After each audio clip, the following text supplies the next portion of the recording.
সোনটাইকে আজকে একটা detective question জিজ্ঞেস করছি, সোনটাই তাতে অ্যান্সার দেবে, ঠিক আছে?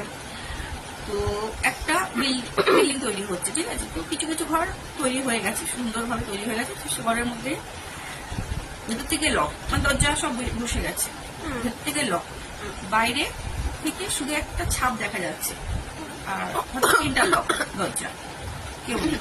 এবার পুলিশ এসে যখন দরজা ভেঙে দেখে যে ঘরের মধ্যে কোনো ফার্নিচার নেই, কিছু নেই, মানে চেয়ার টেবিল টুল কোনো কিছু বসে কিছু নেই, শুধু একজন লোক, সে একটা পাংখা ছিল, সে পাংখার মধ্যে ঝুলছে।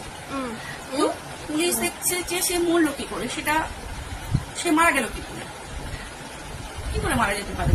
কিছু নেই, চেয়ার টেবিল নেই, সে এখন সে 5 ফুট হাইট, সে আরো ধরো 10 ফুট উঁচু, মানে 15 ফুট উঁচু সিলিং পর্যন্ত সিলিং। তো সে 15 ফুট উঁচুতে সে কিভাবে উঠলো, কিভাবে সে ওখানে রশ্মি লাগালো ফ্যানের মধ্যে, তারপর